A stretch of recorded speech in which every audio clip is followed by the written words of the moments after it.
checking account bonus. Additional terms apply. Visit citadelbanking.com/300 for details. Citadel, building strength.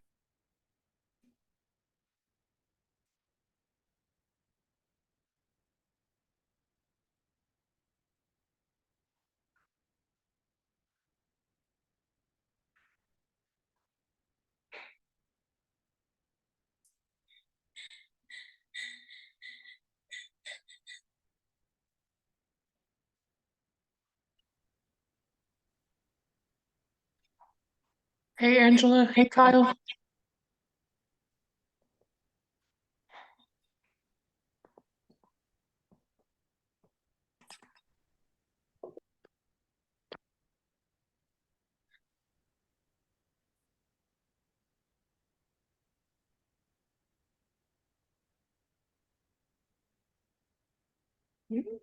There, that's better.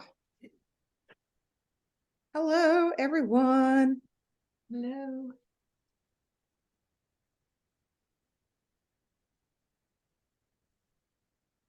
Trying to get the light right so I don't look like I'm in the shadows.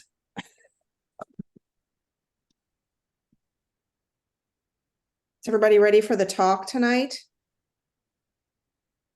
I'm looking forward to this one. I am too, because I'm doing fundamentals starting next or a week from Saturday in Texas. So I'm like, this is going to be a good one to listen to when I'm working with a brand new, different dog. How excited are you? I'm so Way excited. excited. Am I going to see your beautiful face? You know it. If Okay. you'll have Of course. Hey, you know what? what? Why don't you come? I'll text you. Think of or look at your calendar for Saturday the 14th in the evening.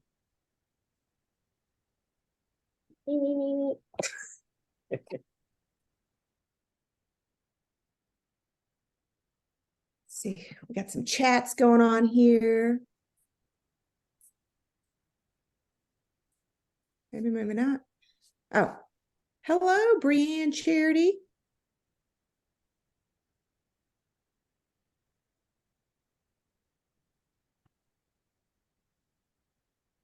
There we go. Well, Mr. Hodges, I thought was around here, but I'm not seeing him. Oh, there he is. I see him, but I do not hear you yet. Yep. I was trying to do a couple of things here, so Yeah. there I am. Welcome to the club. Yeah. So we've got that's coming at us right now. About 3 inches of rain, a little over 3 inches of rain coming at us. Storms, tornadoes up the Oklahoma line, all that stuff. So Yikes. So I hope we make it through this before I get knocked off the air. If not, we'll have to do a follow-up. 3.13 inches expected. Wow. That's crazy. Starting 8 o'clock. So that means you need to wrap it up in an hour, my friend. Yeah, ain't gonna happen. Well, Mother Nature might not give you a choice. Well, we'll have to do a follow-up second half or something, because this is an important subject. Speaking of which, so looks like we've got a number of people on here. That's great. What are our chats? I never look at those. What do we got going on? Congrats, Nelson and CHRI, on your awards and Hall of Fame. Oh, well, thank you. I was serious about posting that I am, while I appreciate the award and it has meaning, the Institute, the people with it, in it, and all the people who learn, that's That's my most appreciated accomplishment, frankly.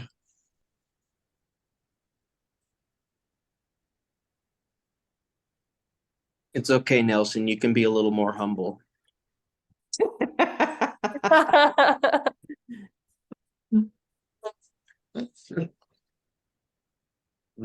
That's smart aleck. All right, here. It's still here and it will probably stay over there. That's it. So Beautiful. there you go. It's plastic.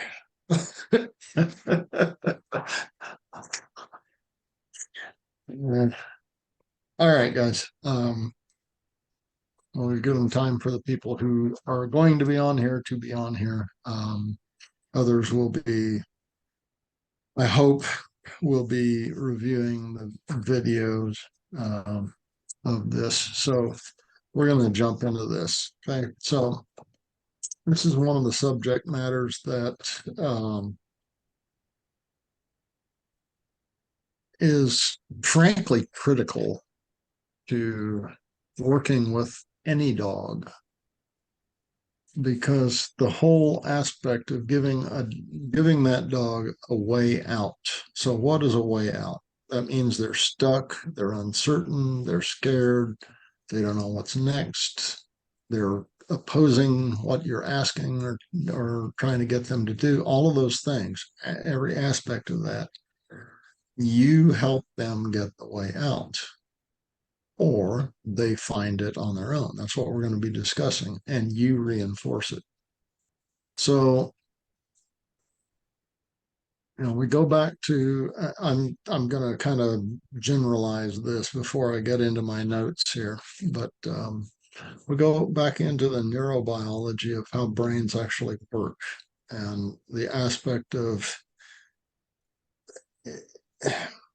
two aspects.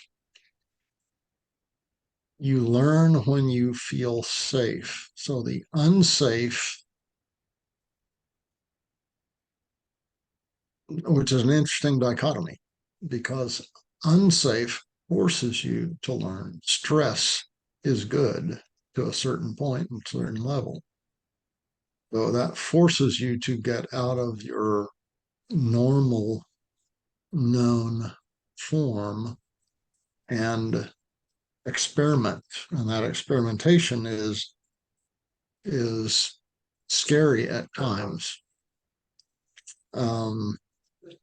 In human society, the scary part for us is how other humans judge us for what we do to try to solve issues and problems that we've never solved before. Oh, you're an idiot. Oh, look at that moron. They don't know this, or, they're wearing the wrong clothes, or they drive the wrong car, or they, whatever. That's human society. And unfortunately, we also approach dogs from that standpoint of how they make us look.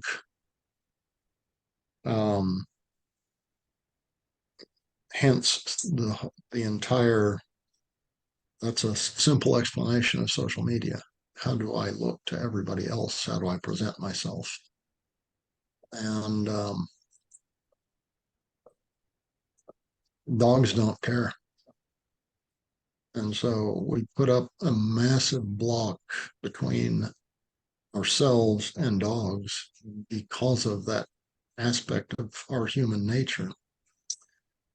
So, all right. So what does give the dog a way out mean? It means that when fear, uncertainty, doubt happens, when an encounter that hasn't happened in a long time is in a different situation, or they have never encountered before, or there's a stressful situation, like you've cornered a dog. I'll give you an example. And I talk about this, and I sometimes, certainly in the in person, I think I go through those slides and photos. There was one dog that was a pity type dog, very aggressive. and I told them to get rid of all the, pick up all the toys and everything else that he was hyper possessive about.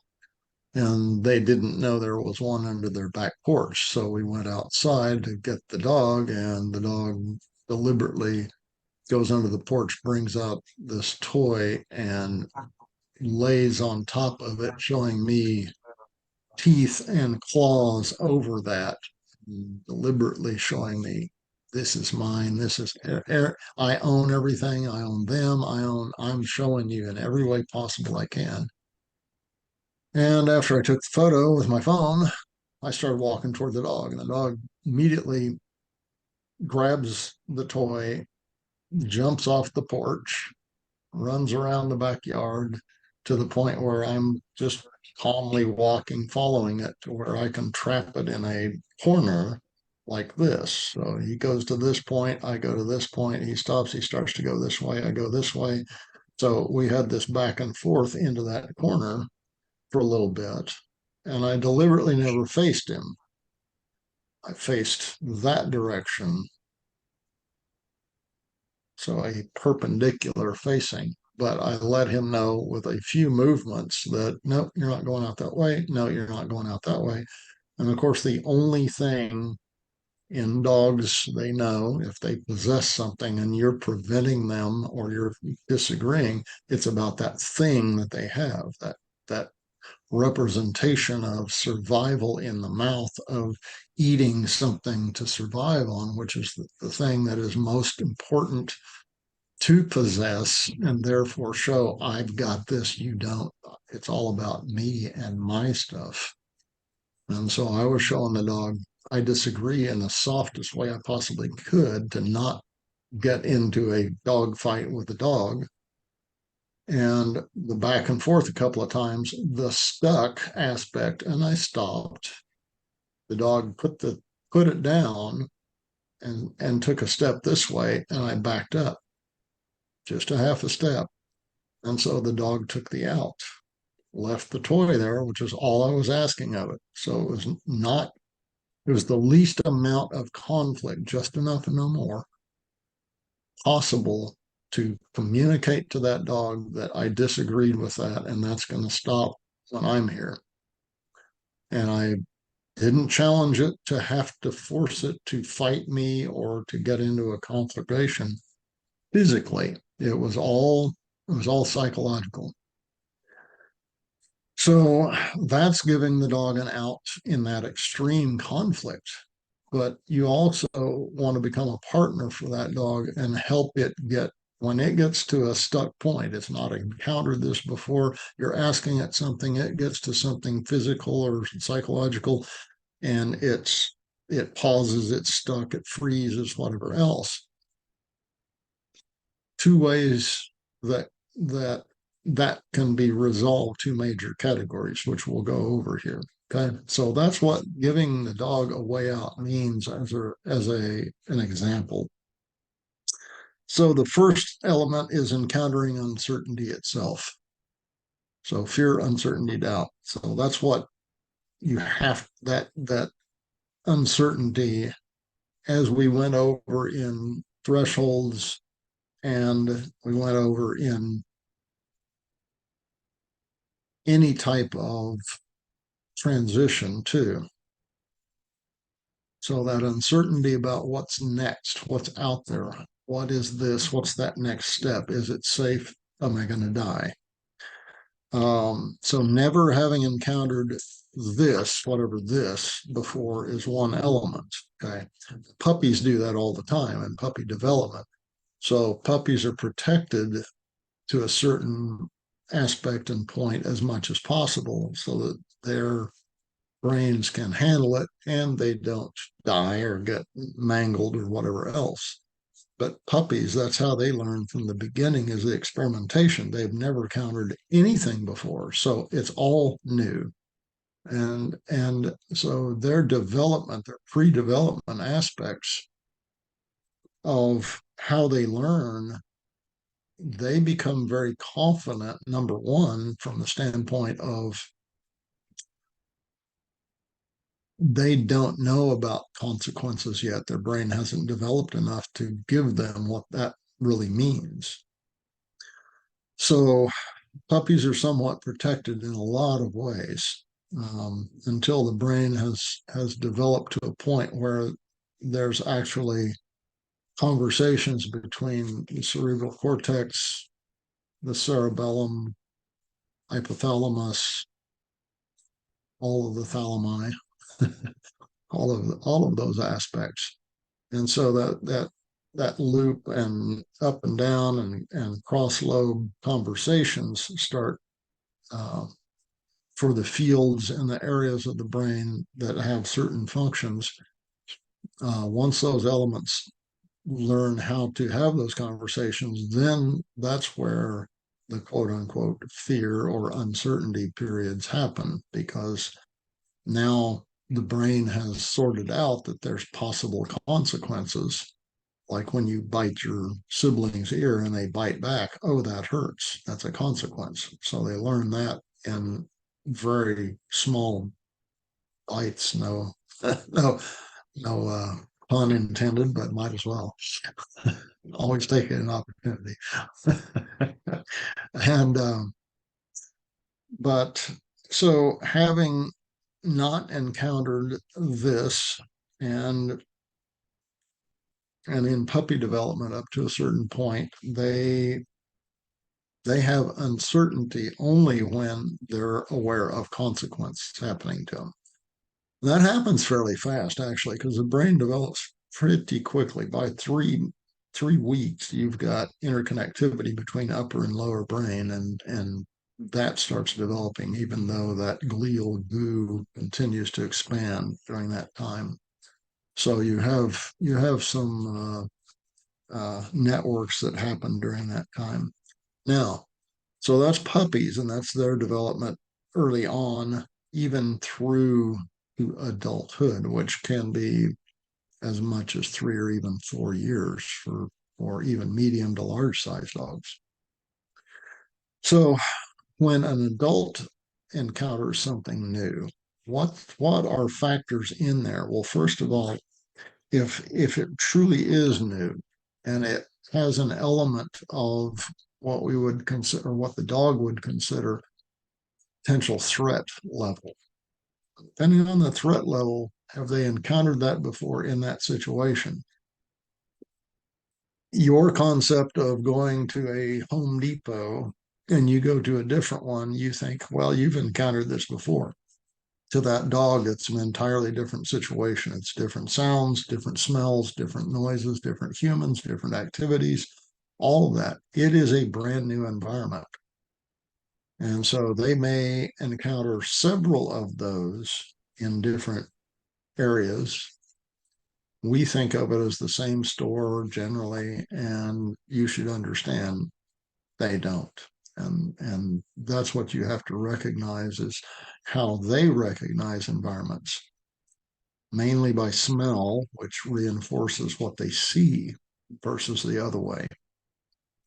So with an adult, a new element, and it doesn't have a level of experience to handle that new element, to know instantly how to have a solution to an issue. Do I place myself here? Do I place myself there? Is there something in the way? Is there a different elevation? Are there objects moving? Are there humans? Are there dogs? All of those things. Those are the elements that dog has to analyze in situation. And just because it's handled what you would think a similar situation before, even multiple times, doesn't mean it can handle that situation. And this is where partnership and communication is so important. We'll get to that towards the end. There's also neophobic dogs, so a phobia of things new. The most neophobic canines in the world are wolves. So anything new is to be wary of. And wariness is, does it move? Is it a threat? All of those things. You stick a man-made object in their environment for the first time. Boy, it's a scene, let me tell you. So, so wolves, feral, fearful animals, uncertain animals, they all have some neophobic aspect to them. Don't get frustrated, don't get upset. Understand they have that aspect to them. They don't know. They don't know how to encounter it. And this is where it's our opportunity to reach them, help them in ways that hopefully we've developed, and trusting that relationship, building the communication with that animal so that we can help guide it for a way out. That's what it's looking for. If it's a stressful situation, they're looking for a way out. I cannot emphasize enough how important this whole concept is to you working with every dog in every situation. I just can't. This is the base, the key to how you train, how you work, how you modify behavior. This is it. Okay. I can't see what you're holding up, Angela. Sorry. I'm just doing a little snippet of recording to post on Instagram. Oh, okay. Sorry. I thought you were holding something up to inform me. All I have is little tiny boxes of a bunch of people. So, okay. So that is under first element is encountering uncertainty. That's A, and then, I, double I, triple I. B, then encountered before but unpracticed or uncertain of outcome. So once again, unpracticed or uncertain of outcome would be we go into I'll use Home Depot. Everybody seems to know what that is.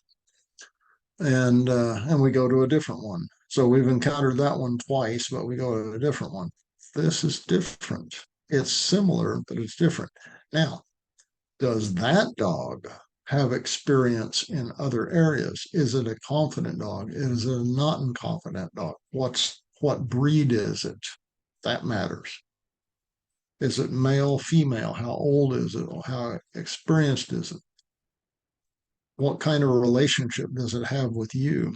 All of those things factor in. There's thousands of factors that determine if that dog is uncertain about that situation and whether it finds the right out to its stress. That's really what it's about. Okay. So, how does that happen? Unpracticed or uncertain outcome? Well, patterns of trust are not yet set. Patterns of trust in the environment itself, whatever that entails, the thousands and thousands of elements that are in that environment, all the smells, all the sights, all the sounds, all the touch, the feel, the weather, all of those things, plus you. Major other factors involved that are different than at other times. So you can go to this same location and maybe the biparting pneumatic automatic doors at the front make a different sound than the last time. And that scares the dog because it hasn't encountered that one before. It expected X, it got Y instead. Okay. How many times and situations does that particular dog need to become less stressful situation and to have more of an answer? Understand the way out. Now, what is the way out? Most dogs want to avoid stress, just like humans do. Okay. Sometimes you have to go through. So we become a foil to their not just willingness, but ability to escape. They want to take, we'll call it psychological pressure off themselves, physical pressure away from stressful situations, things that could be life-threatening in their minds. So they want to avoid that, but instead they have a leash on and they're forced to go with us. So what stress level does that create in that dog, and how does that break trust with us? You can use those situations to either break trust or gain more trust because you both lived. We'll talk about how you do that. So under first element, encountering uncertainty. So is this a cognitive situation? Does the dog figure it out on their own, or mostly on their own? Or is it an associative learning encounter? In other words, if I walk through the door first and I show the dog I didn't die going through the door, and then it can follow up because I leave it no other option than the out is to go through the door, not escape the other way, away from me. Okay. So the cognitive being based upon before, or the most likely outcome based upon learned responses. So in other words, cognitive, they figure it out based upon experiences other than this specific one, or the ability to study, encounter, look for a way out. Give you the example of the old boarding facility for when we picked up a few years back, when we picked up Huskies for course 2 for the trainers, and they had Husky rooms back in the back of it. The reason they were Husky rooms is because the doorknob, first of all, it wasn't a lever, it was actually a round doorknob, but it was at 6'4" above the floor. I'm not kidding. So reaching up and above your head and turning the doorknob, well, on the other side, it was obvious that Huskies had escaped their crates and kennels and had opened the doors. They know how to cognitively figure out how to get out of situations like that. So the humans, of course, learned to change where the doorknob was on the door, so they could not get into the rest of the facility. That's cognition. So based upon a visual learned aspect of you turn this, that door opens, so they figured out how to do that. So it's partially associative, but it's also partially cognitive. I can do that too. Okay. So cognitive is based upon learned responses, and those are trusted enough they can experiment and try those to get the out, whatever the out is, away from stress or to where they want to go. Associative, observing of others not suffering objectionable outcomes, like me walking through the door and not getting crushed by the door or killed or attacked on the other side, because once again, that's literally a threshold. It's also a transition from indoor to outdoor or outdoor to indoor. And those are scary situations. So you layer upon all of these transitions, all of these unknown variables, and it can be overwhelming for any dog, frankly, not just fearful animals, not ones that are new to a situation. And you don't know what's going to be that one element that pushes a particular dog over the edge to become fearful and want to escape. That becomes that opportunity to not give up on that dog, but not push it over the edge also. So you stop, you're the example at that point. You become communicative, saying, I'm not giving up on you. We're going through anyway. Come on, buddy. And then we use the signals that we would normally do to get the brain back to us rather than the fear of everything unknown. And that's where the trust starts getting built. So, okay, so every situation has differing elements to it. Nothing is ever exactly the same. You know, in certain classes, I talk about how when I taught race driving and then taught instructors and how to be better instructors and develop those people, I told all of my students always, that corner that you just been around 1,000 different times is a different corner every single time, because your approach is different. The specific micro granules that you touch your tire to on that particular piece of pavement right there is different each and every time. the heat is different in your car, your tires, your engine, the pavement itself, the direction of the wind, even slightly, which changes the aerodynamics and gets underneath the car. It lifts it, the RPMs, even 10 RPMs different in your engine, where you approach, how you approach. You cannot perfect anything because it's always changing.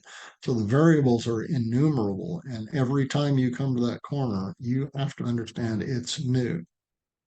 Now you have experience taking that or similar corners. I know how to brake,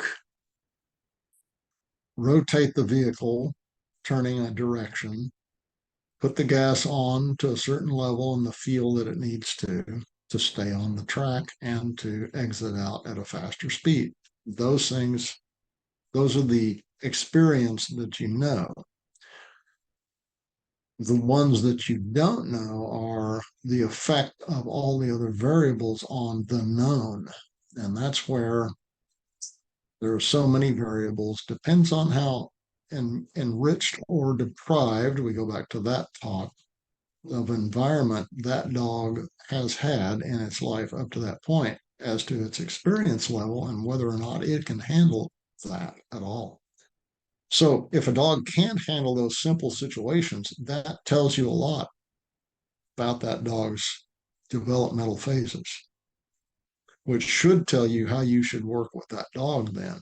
Don't expect it to be trained up in 3 weeks or whatever you normally work with. It's an impossibility for that dog to do so because it doesn't have the experience, it doesn't have the trust, it doesn't have its self-confidence to be able to do that. Okay, so all of these factors are giving you clues as to how you work with that dog and what expectations. Where do you take this dog to? What's possible? Okay, and none of us are miracle workers. Okay, there's no magic. So, what are some of the different elements? Fixed objects, things that we don't even look at. I'm going to use the example of Home Depot again. You walk in and there's a different display there. It's Halloween. So now they've got these weird, witches cackling as you walk in the door, and it scares the dog because that wasn't there before. It was American flags before then, or it was something else. Okay. So those fixed objects that we think nothing of, those are potential threats in that dog's mind because it's still living like it was 15,000 years ago, that everything is a potential threat to death. Smells. Every time you walk in, different people have been there. There's different liquid. There's all that stuff. Same thing. We smell it kind of the same, right? Because that gives us an image. And when I say Home Depot and you walk in, you have an image in your mind of the smell. They do too, but those smells change. Okay, well, how much of a variable does that change?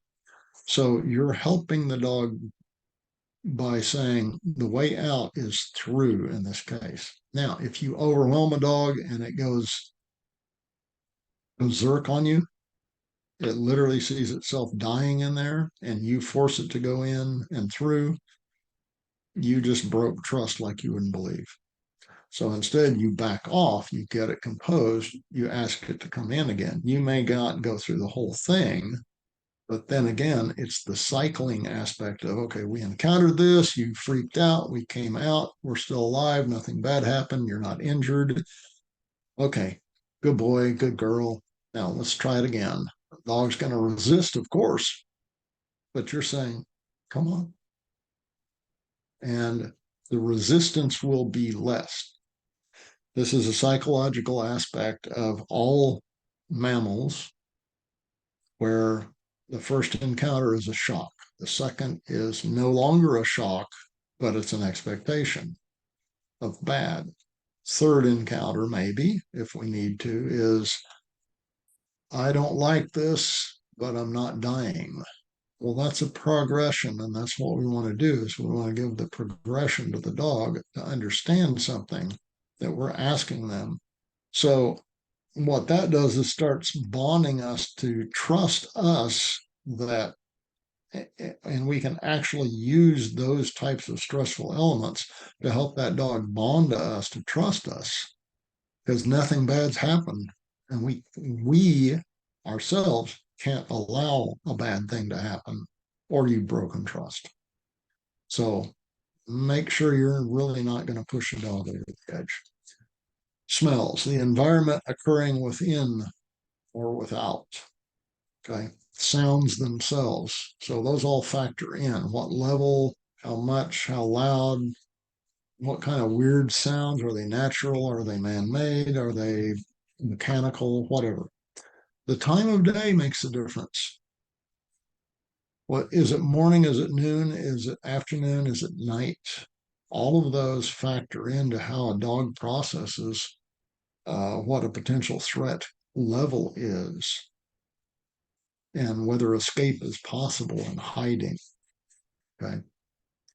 The weather itself, is it hot? Is it dry? Is it pouring down rain and noisy? Is it windy? All of those things. The wind speed and direction makes a lot of difference. Wind speed and direction pumps you up. It excites you because the sound itself masks potential threats coming at you. The wind direction also prevents you from smelling things from downwind.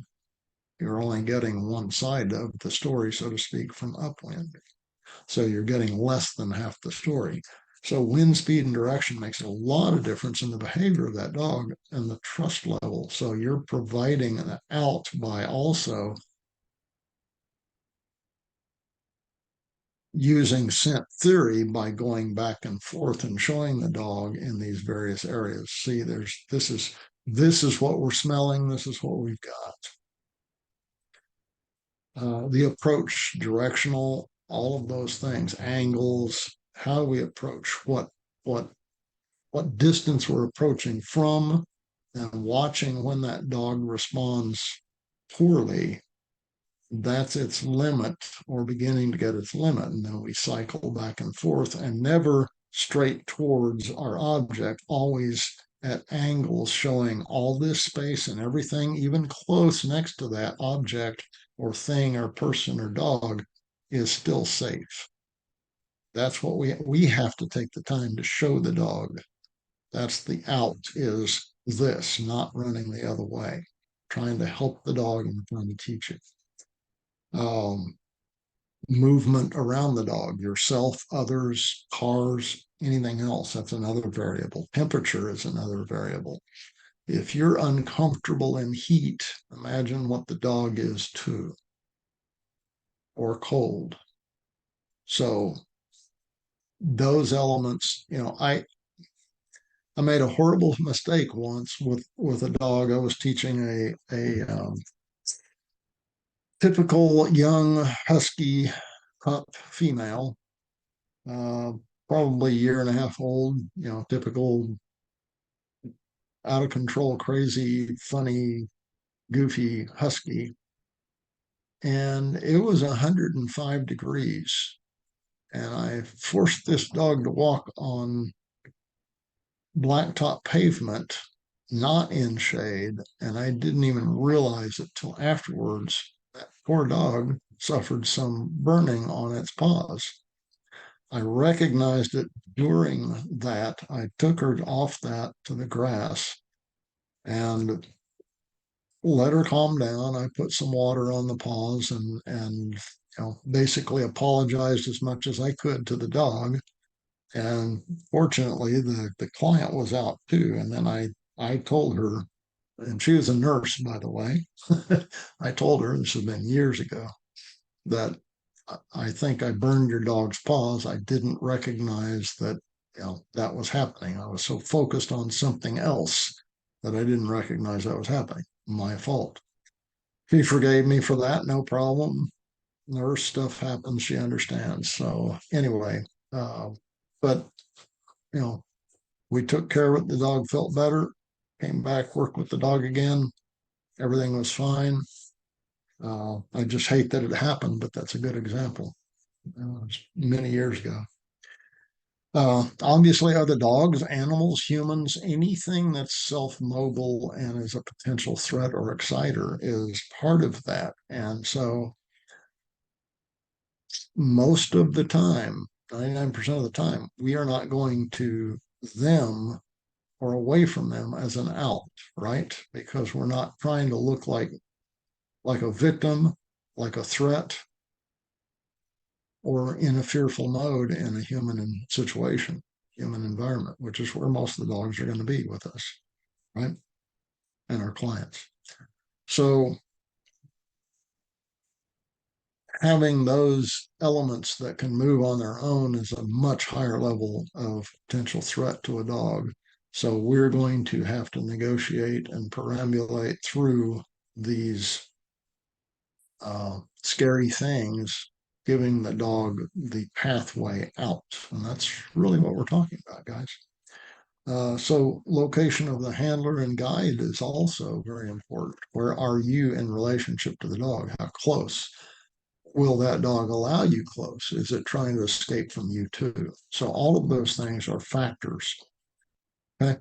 Now we get to how do we figure out the out? Who does it?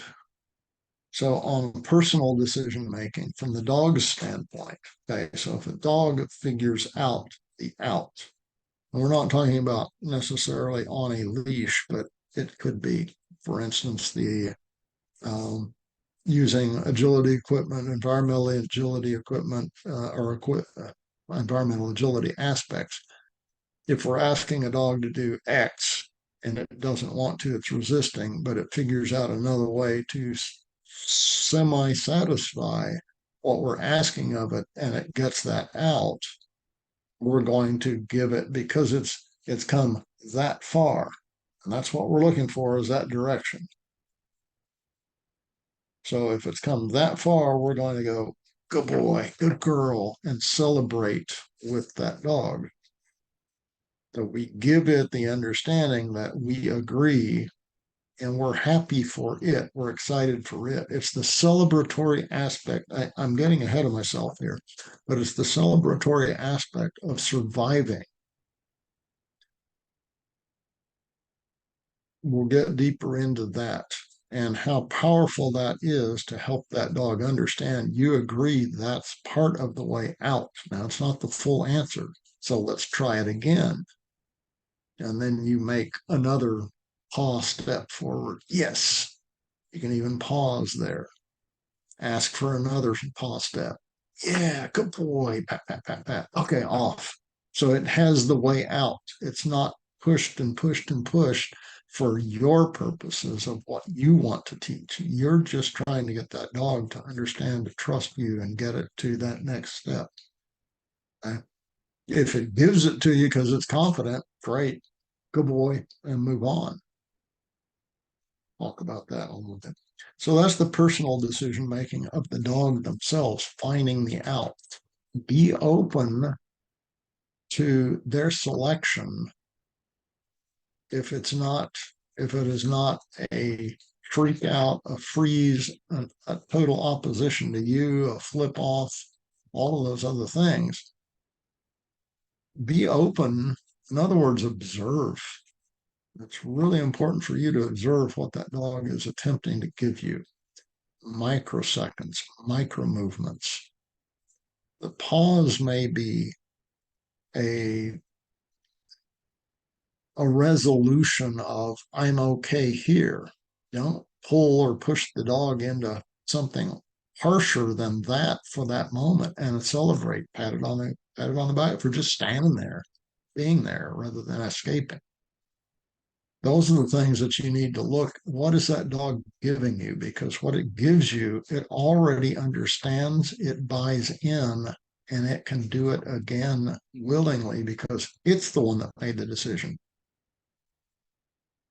The more you capture of that behavior, of what it wants to give you as answers, then you can shape those things to a different direction, we'll say. Okay. So look for that first micro step and celebrate it. Because then the dog has buy-in for what it's doing. And you become a trusted partner because you're agreeing with them. And guess what? You both survived. Nothing bad happened. So that's an important concept. So the pause and uncertainty. Pause is a contemplative thing. That's at points of thresholds and transitions, that's where all decisions are made. So pause is the processing, analyzation, processing. What's the next step? The uncertainty is if the dog, once again, we're talking about personal decision making, if the dog makes a decision that's even remotely close to what you're asking for as an ultimate goal, and you would not believe how fast it goes to the ultimate goal if you will capture their behaviors because they're already giving it to you. You don't have to teach them something new, you just have to modify it. So, okay. In other words, it's a lot better to start with a rusting hulk of an automobile that doesn't run than to build it all from scratch. Because I can get the parts and replace parts. I can paint the rusting hulk, but to start it from scratch, you have to design it. You have to put all of it together. You have to engineer it. You have to all the other things. So, okay. So the pause and uncertainty. Then you have the freeze. Now the freeze is a brain unwilling or incapable of taking a step, what we would call forward, and I'm saying step, any sort of behavior towards what you're asking of it. In other words, it's in total opposition. It freezes, but it's not trying to flee at that point. You see a dog is not going to stay in that mode for very long unless it has no answer other than to freeze and say, okay, if I disappear, which that's what a lot of super feral, fearful animals do. They freeze in position, hoping you won't see them or that you won't see movement on them. They don't want to be noticed at all. Then you have the cautious movement aspect, and that's an experimentation. I'm not going to oppose the cautious movement as long as it's not to escape. It may be to move away slightly. I'll stop it there. I'll invite it back. It knows that that zone they still lived, even though it was 2 steps behind that, they were still living here. And I'm asking it to come so it can come back and not feel additional stress. So if I can get a dog back to this point, good boy. Okay, now it feels good about itself. How about a step forward? I'm using these as examples, guys. I hope you can translate this to literally every situation. I'm just talking about movement and step and placement at this point. Experimentation with knowns, actions, behaviors, and responses. So that's, again, self-generated. So it experiments with its own known actions, behaviors, and responses to an unknown thing. And that's what every brain wants to do, is experiment. If it doesn't freeze, if it has cautious movement and all those other things, that's what it's doing, is experimenting with, will I die if I move over here? How about this step? How about if I sniff? All of those things, those are the elements. I'm talking about extreme behaviors here, but you're talking about micro behaviors too, even in a very confident dog, simply moving through an environment. So please don't interpret this as just for extreme behaviors and cases. Then you get into limiting risk.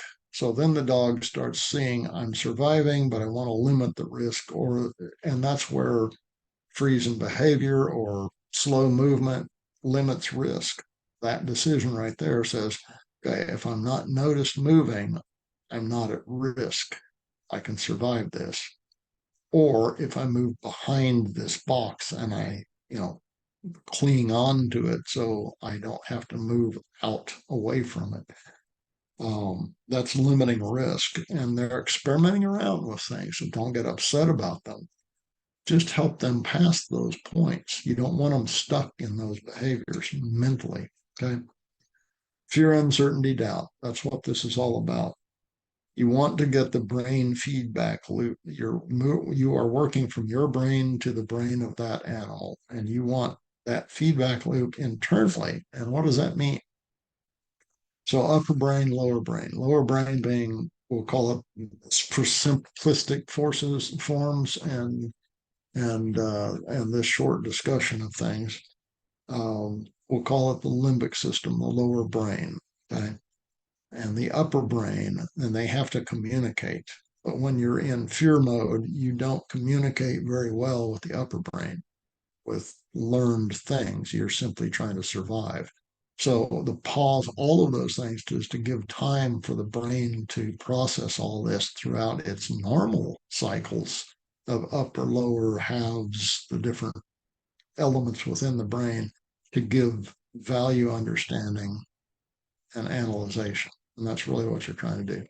So some dogs are going to need longer than others. Some dogs are going to need more guidance than others. Now we're just talking about them making their own decisions at this point. Okay. So give them the time for the brain feedback loop, unless they're absolutely frozen. Now, your position in relationship to the dog, if you change a step in a direction, that's going to affect, because you're the closest thing to the dog other than maybe a fixed object. Your step that direction is going to change what the decisions are in that dog, because if it was trusting you for safety and you moved away or you moved closer, that's a huge change. So program behaviors, actions, the limbic system, and survival aspect. Feedback from the cortex itself. So we have to give that time. If you're just in that survival mode, you're not thinking, you're not learning. There is no safety in your mind. So you pause, you give that safety aspect. You show the dog by your behavior, your composure, you're scanning around. Don't stare at the dog. You scan around at the environment and go, yeah, it's okay. Go on, buddy. And if that dog trusts you at all, it will give you some credit for scanning and understanding the environment that it's fearful of or it's uncertain of. Not, it doesn't necessarily be. Not necessarily. If you ask a dog to jump from this object over to here and it's never jumped that far at that height, you know it can do it, but it doesn't know it yet. So the trust in you to ask it, once again, you should have gone from a shorter distance, shorter height, and build up so that it understood it could still do that. And you do things on the ground that show how far it is capable of doing that. If you build that up, you have the trust, you've built the trust, you're a partner with the dog, and then you can ask it to do that. And it goes, okay, I'll give that to you. And that's not just trust, that's building extreme self-confidence. So that would be the out. Your out is go over there. Don't come down off of this. And those things have purpose when we ask them, because they may encounter a situation where they've got to jump. Car coming. They didn't see the car. They ran out and they have to jump back. They have to do something fast and make a decision. So we're working with them as a physical and an intellectual being. So their level of confidence, the more self-assured, okay, here's a big one. The more self-assured, experienced, etc., the less the dog needs you for that aspect. Now, that's where we want dogs to go, is to get to there. We don't want them reliant upon us for every little thing.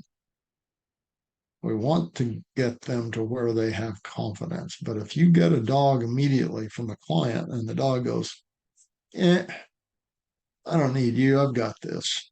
Okay, then you know what you're dealing with. You're dealing with a self-confident dog who doesn't trust humans, doesn't understand them, and they're not going to follow you. They're not going to do what you ask them to do unless you use force of some level. And that's not a good way to work with a dog that's self-confident. They're just going to flip you off even more. So then it's just a battle of wills. Instead, find other areas where this dog hasn't encountered and doesn't have that aspect, and then assist to find the out, the answer for it.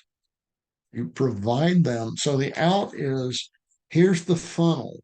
You don't get to go this way, that way, this way, up, down, wherever, or your speed or whatever it is. Walking on a heel. The out is, you're by my side. You run in front, that's not going to happen. We're going to stop. We're going to do whatever. We're going to do something different than what you just said your answer was, because I'm not going to let you have that answer. You're not being a partner with me. You're being a jerk. So instead, here's the out is stand by me. Okay. I hope that's making sense to you guys. I'm talking about some extremes, but it applies to every aspect of working with dogs. So that level of confidence of that dog, when you find something it has no experience with, now we can help that dog to have a way out.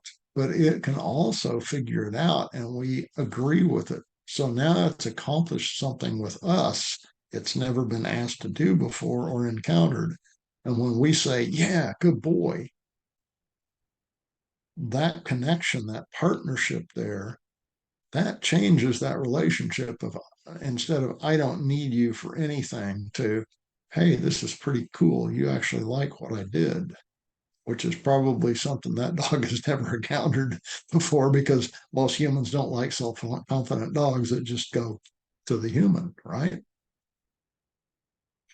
So the level of variables that a dog is capable of noticing and handling. So a lot of dogs, especially in deprived developmental environments, or that they are living in deprived environments, the older a dog gets, it becomes more of a deprived environment just by its own accord, essentially.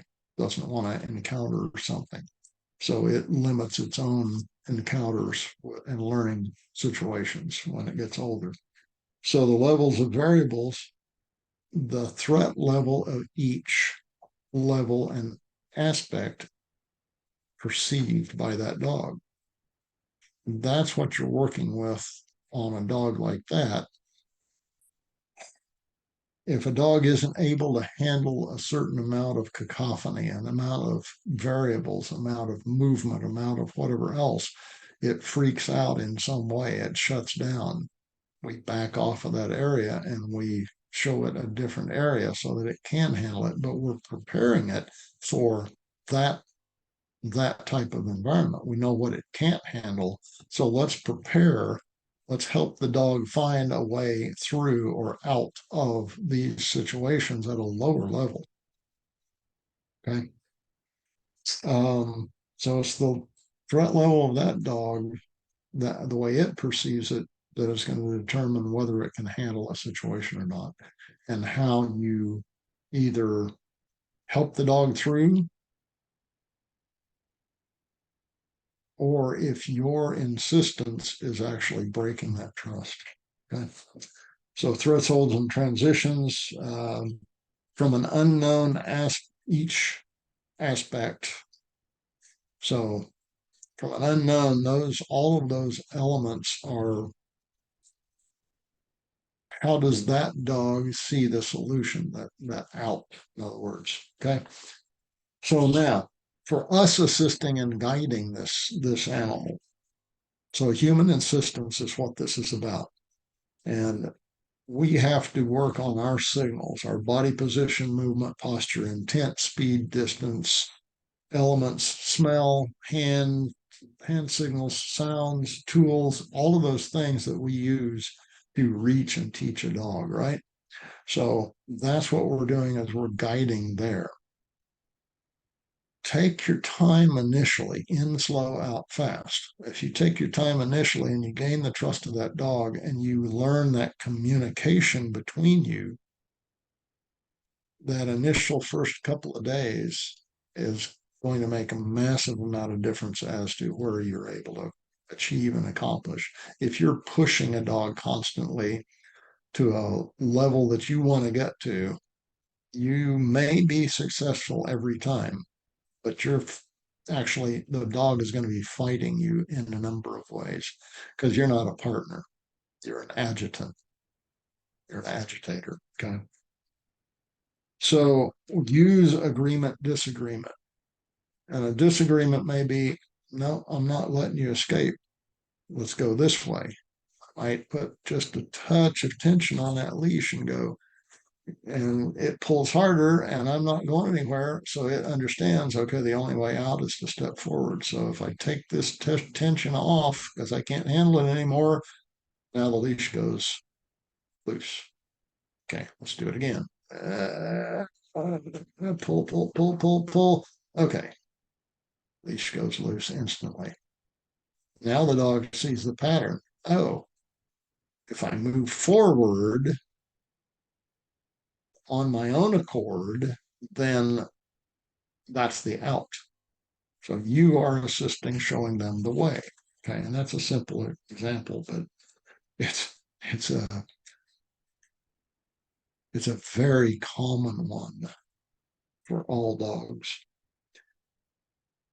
You are providing safety as an assistant, as a guide. You must provide safety to that dog so that it learns to trust you, see you as a trusted partner, a survival partner, and enjoyable to be around because you can survive and learn. So providing safety is what it's all about. Now, a scary thing may be going up a hill. That dog's only been in flattened areas. It doesn't understand going up or down. Okay.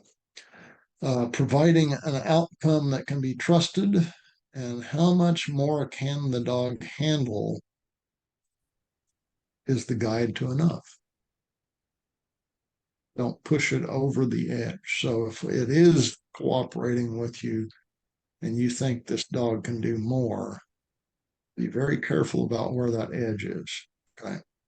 If you're into your own head about what you want to accomplish, you're not with that dog. So once again, the whole thing is providing the dog a way out, which means is we guide things, whether we show it from an associative learning and the dog makes the decision. So we go forward. The dog sees we didn't die. The dog moves forward with us. That's associative, but it's still the dog making the decision, not us forcing the dog to do that. With the guidance, it's the other way. It's we're showing, hey, this is our way out. Okay, let's go this way. So capturing behavior and action, the variations of actions are what we're looking for. So there's so many different variations of behavior and actions, minor things. Be careful what you're agreeing with, because a dog may try to trick you to go this way and then take off. And once again, I'm doing a very, so they'll give in to get the slack to go away from you. But so one aspect of capturing behavior is you first. The dog observes you, sees everything's okay. That also indicates that this is where I want us to go or what I want us to do. If I step up on this step, it's obvious since you're connected to me through a leash, or maybe not, this is where I'm going to go. So the dog comes, if it's never encountered stairs like that before, or steps, or jump up on a picnic table. If I do it first, it's very obvious what I'm asking of the dog. And that's how dogs learn from each other. If one does it, everybody else wants to go and do it too, right? Especially if there's a goal at the end. So we get up there, we celebrate in the moment, we go off, and we use the cues and signals of sounds, hand signals, body, all of those things to be consistent in communication, to show the dog this is the way out of this situation.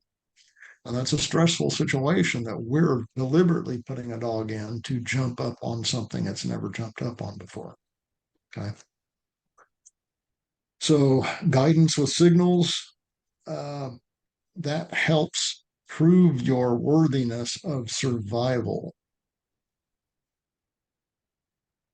If you want to know the answer of why dogs do X, it's because they're dogs, their morphology, they think a certain way, they're capable physically of and thinking wise of doing this for survival, for that particular answer and moment. That's what they're doing. Okay. And that's very important. So when you're questioning why, it's always about survival. It's the way they see survival. And by that, I don't mean that someone's going to come kill them.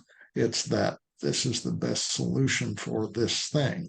That's where when we provide guidance in, certainly in a human dominated environment, which is where most dogs and humans live in these days, certainly in the Western civilization world, probably all of us live in, we provide some guidance for them.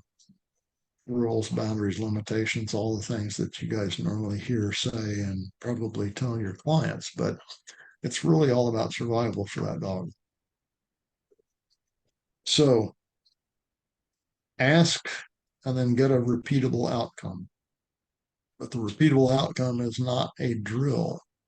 You do that in lots of different situations. That way it spreads the lesson out. It lessens the repeated boredom of doing something over again. It gives you the ability to layer and capture behaviors that you want to band together. In other words, if I do this aspect over here, I ask the dog to do that. Now I couple that with something else in a different situation, and the dog goes to that program and gives it to me before they even understand what I've asked them to do. That was this new thing over here. They've already experienced it. And so brains are interesting in the way they work like that. They may not even recognize the reality, and that's a different course. Real memories versus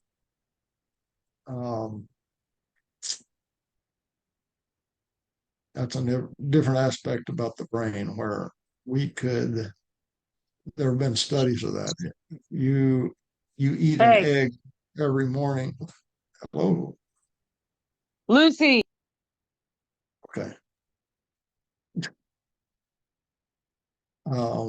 You eat an egg every morning at your breakfast table. You go to your job.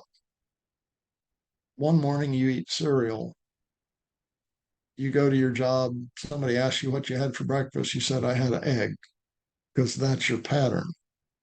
It's not a lie. It's what your brain automatically goes to. But believe it or not, there's different frequencies of your brain, a lack of, frankly, low frequencies in your brain telling that answer, which is incorrect. So we can work that in reverse and saying, okay, you've got this new behavior, and I'm going to couple that with this simple thing and ask this of you over here. So now all you're focused on is this new thing, and you give me that as if that were a normal, natural thing, because you've experienced it and you remember it in that part of the brain. So it's almost a false memory that comes to you, and you go ahead and do the behavior anyway. I know I'm getting a lot deeper than I wanted to in this, guys. But it's really important for you to understand that once you give the out and the dog takes it, you can build upon that very complex things very rapidly, not even in the same place at the same time. In other words, you don't bore the dog to death. Try doing an exercise more than 5 minutes or 3 times in a row with a Siberian Husky. You will be frustrated out of your mind, because they go, yeah, I got this. I don't care what else. And so you have to start coupling those elements. And that's how you start getting a repeatable outcome without drilling it. So it's your responsibility to keep track of those things that you want to build for that dog. Okay. And that's a repeatable outcome. So you gain trust by the dog, because the dog afterwards goes, huh, that was pretty cool. And so it starts gaining confidence in itself too. Again, this is our assistance, our guiding. Using force as an outcome, in other words, giving one answer to the dog, is overused in training. I don't care what anybody else says. That's the business side of, I've got to force this dog to do this and get it done, because that's what I expect to give my clients. Did you ask your clients what they wanted? What are they happy with? And maybe you should be working on something else rather than stay down place and performing it at a competition level. Not saying that you shouldn't, you should get there if you can, but force is way overused. Repeatable and learned precisions. So we're talking about neuropatterning. So we're trying to assist this dog to fine tune what we're asking of them as the out. The way out is to do this. Now let's do this again, but let's do it a little better. Now let's couple this with this and show you why you need to do this way a little better. Now the dog goes, okay, I see. So then it learns on its own too. That's very important, for even as you as a guide, the dog has to have buy-in itself. In other words, it needs to be learning on its own while you're helping it. So it gains the confidence, the knowledge, not you forcing the dog to do something and it relying on you to tell it what to do 100% of the time. Okay. So that's the neuropatterning. Agreement, or capturing the moment, and that's an art. So when the dog gives you the out and you celebrate with the dog, you're celebrating the act of survival at a base level. And that's how the brain interprets it, is now we're celebratory. I'm happy for you. I'm not happy about what I made you do. Okay. So the celebration of survival, cooperation, and pro-social behavior. And that's what should guide you right there. That is what should guide you with everything.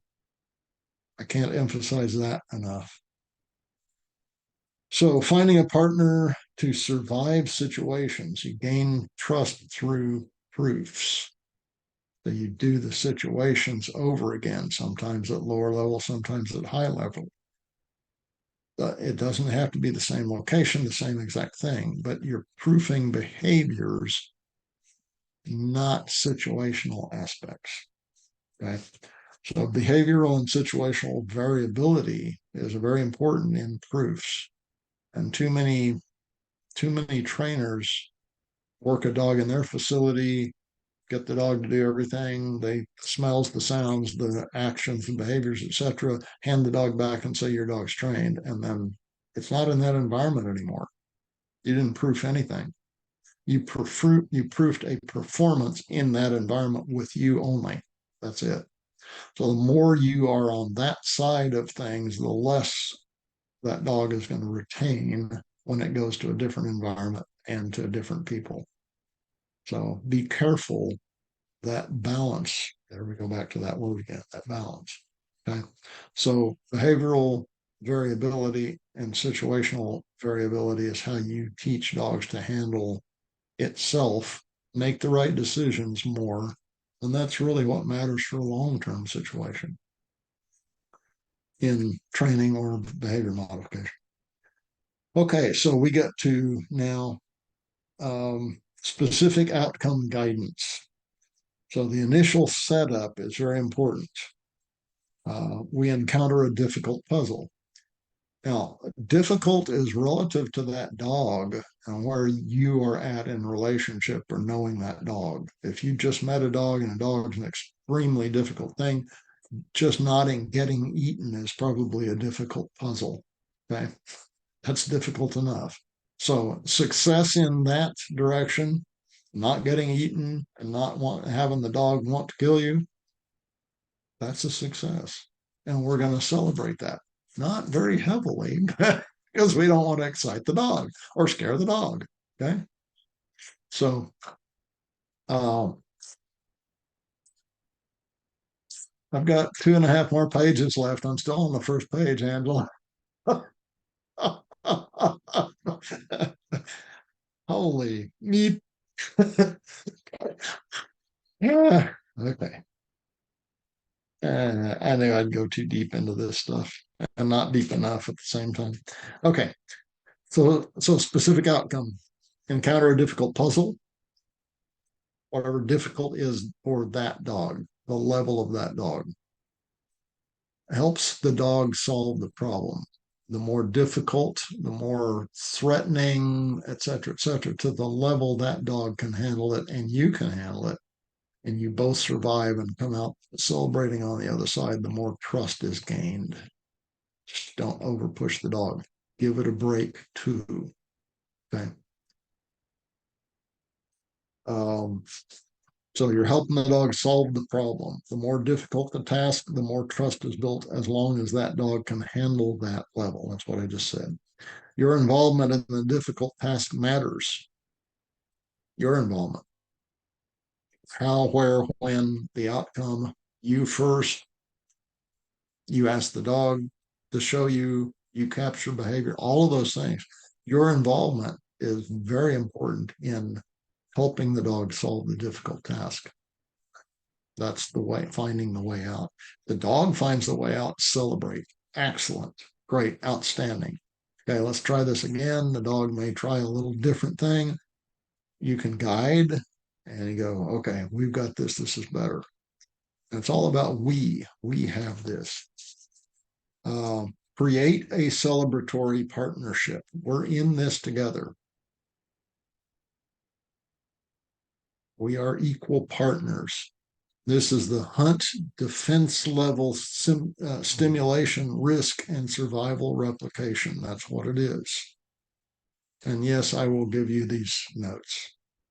May or may not mean anything to you, but I'll give you the notes. Okay.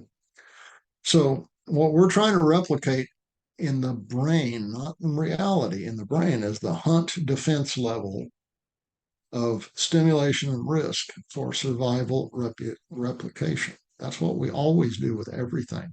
That's what throwing a ball up in the air is and bringing back to you. It is that level. That's how dogs see it. And so we want to keep that in mind. That is our purpose. Okay. We build up of levels with that dog to gain trust and confidence. We're transferring feel, lesson, situational risk to other areas and variables to teach that our behavior is the same here as there. In other words, I expect your behavior and your actions to be the same here as when we were together doing this over here. That's important to proof behaviors and to show dog more that this answer, what I helped you get and what I guided you to, gives you answers for all of these other situations too. So you're planning and thinking ahead. Okay. So this is a force multiplier of behavioral teaching patterning, and trust for correct answers for best survival in a human-dominated world, in this case, okay? Observe the dog for better solutions and answers. In other words, that dog may have a better answer than you. Don't assume you're smarter than the dog for the dog. Do not assume you have all the answers for that dog. So it may find something, and you better be very quick. That eighth of a second that I talk about, catch that and go, good boy. Reinforce what that dog gives you if it's a better answer, or even an equal answer, but not the one you wanted. If it's an equal answer, I can deal with that, and I can work with that equal answer, and we can figure something else out. Okay, fade out signals and celebration to communicative signals. So in other words, instead of the touch and the, hey, yeah, that gets old very quick. So instead, then it becomes a softer, hey, let's go this way, good boy, and go on, just keep moving. So we start fading those things out. We still communicate and we still celebrate. Sometimes being together in difficult situations is the celebration. Okay. And those of you who've been around me with Bosch, you've observed that a lot. Or with Toffee or any of the other dogs that I've ever had or worked with. Okay. It's not just with Bosch. So as the dog gets it and becomes comfortable, we want to fade out. Not always and not completely. We still want to celebrate when it's appropriate. Remember neophobic canids and levels of experience in developmental stages too. So deprived versus enriched. And if a dog gets older, if a dog gets an injury or whatever else, that becomes neophobic. So you have to understand that. If a dog is in ill health, if it doesn't have good nutrition, if it's in one of those what we call fear stages, which really isn't, it's just a miscommunication between brain and body, it's neophobic. Don't overdo your potential puzzle, and don't overdo your celebratory aspect either. You may scare the crap out of the dog. So this is all about communication. That's the key element. Okay. Think in terms of communication always. What happens if we don't communicate with each other? There's no cooperation. There's no understanding between us. We fade off in our own worlds. And that's what happens with dogs and humans all the time. So if we learn how to simply but effectively use little signals, behaviors, the composure in ourselves, the awareness of the environment, all of those things, if we learn that as our methodology of being around dogs, that we are constantly communicating, because they're trying to communicate to us all the time too. That's how they survive together. If you can think in terms of communication, you're way ahead, guys, instead of just putting a leash on a dog and dragging it around. It's not the little red wagon that you drag around. So communicate to the dog, learn communication from the dog. Feedback's everything. What are you understanding about and with the dog? So it's not a one-way street ever. Do not assume that dogs do not understand. Also, don't assume that dogs do understand. Observe, feel, and sense. They're doing the same. So join them in their world. Fade out level of signals to make very subtle things. Those of you guys who've been around me with, I'll say Bosch, Tom and Laura were there. I don't see anybody else on here that were at conference with me and observed Bosch with me as he's walking behind me. Julie, oh, there you are. I didn't even see you. Sorry. walking behind me or laying down or whatever else, tiny little signals, just a little flick of a finger and he moves over. Just anything, just little things that people don't even notice, but we're constantly communicating with each other. Because his job is to take care of me and my job is to take care of him. So don't insult the intelligence of the dog. Actually, I'm getting close to the end, and I really am. I'm pushing it on really kind of blasting through these. Maybe I shouldn't have taken so deep of a subject because it really is a huge part of what we should be doing. So Julie, what did you observe as far as communication between Bosch and I? Just a quick something. Um, well, I know he was your teammate when you weren't feeling well. Yeah, absolutely. Yeah, he literally crawled on top of me when I about 30 seconds before I got a headache, started feeling really sick and went gray. Yeah. But even walking around, he's his situational awareness, and others, Rick Alto and others came up to me and said they've never seen a dog with the situational awareness of Bosch. He is aware of everything around in the environment, the movement, where we're placing ourselves, all that stuff. And that's part of his job. He's also aware that even if I have my hand down with the leash or not the leash behind me or to the side, and I do this little movement, just that with my fingers, he'll move over or the other way or up. If I want him to come up to me and heel, he'll come up there.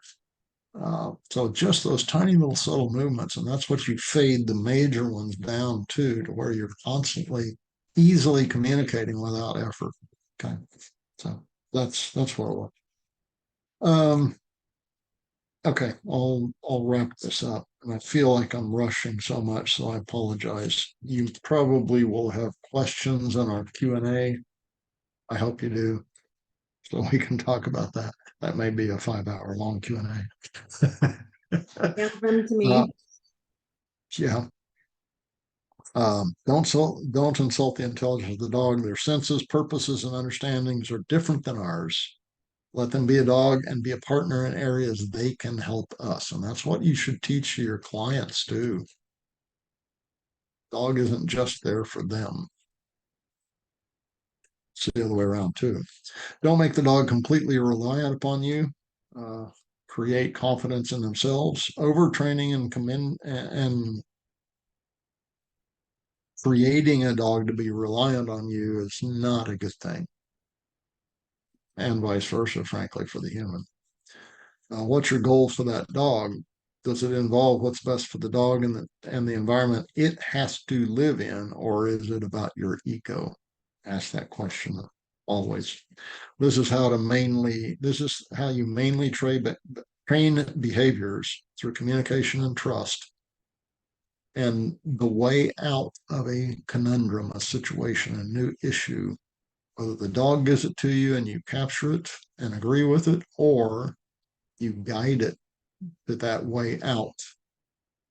So we talked about transitions, and transitions is where all decisions are made. If you're involved in the transitional help guidance, then you become a trusted member. But the dog also has to have decisions made and be able to have its own id, if you will. In other words, its own mind, its own existence. So you're assisting a dog to survive, to find a better outcome, assisting in that dog becoming confident. That's important. Calm, composed, and enjoying the safety of a partnership it can trust and rely on from its standpoint. I'll stop there, other than to mention that November 15th is our next live Zoom, and it is Up Has Meaning. We'll talk about the concept of up. So, okay, I know you guys probably have a lot of questions on that because I blasted through that. It was frankly, now that I look at it, probably too big and too deep of a subject to try to cover in this one single long time. So, Angela, you look frustrated. What? Not frustrated at all. This was really good. Okay, Very all good. right. Okay. Well, I hope it made sense since I was pushing through quite a bit. So give the dog an out means you actually have a puzzle, a conundrum, a situation that it hasn't encountered or it's not practiced. So it doesn't have an answer. And so you either the dog figures it out and you celebrate and capture that behavior by celebration and gaining trust, or you guide the dog to an out. And it could be very simple and very minor. Don't just look for the hard things. Look for all the things. You're going to gain so much trust from that dog. That's the concept. If you go back to the 20-second walk, what am I trying to do? I'm trying to learn who that dog is. I'm experimenting with how we communicate and become partners and figure out how to be together, which is the biggest puzzle in the first place with a dog, that first 20 seconds. And I keep that puzzle, that idea always, no matter how long I've had a dog, still a 20-second walk every time. You're looking for its answers. I'm looking for my answers. Where do we match up? Where do we not? And what do we need to work on? So, and that's finding the way out for both of us. Okay. All right. Thank you guys. Thanks for hanging on, holding on. I hope you got something out of that. If you're new to this or relatively new on the subscription, I highly recommend going back to the previous ones that you weren't able to be on with and try to go through those, because this is kind of a build up. Yes, these are all individual subjects, but this is a build on top of each other. So they have deeper meaning as you go through. So, all right. Okay. Thank you guys. I really appreciate you. I mean that. So hope to see you next month, and we'll see what up means. It's not a movie. See you All next right. week. Bye, guys. Bye. Yes.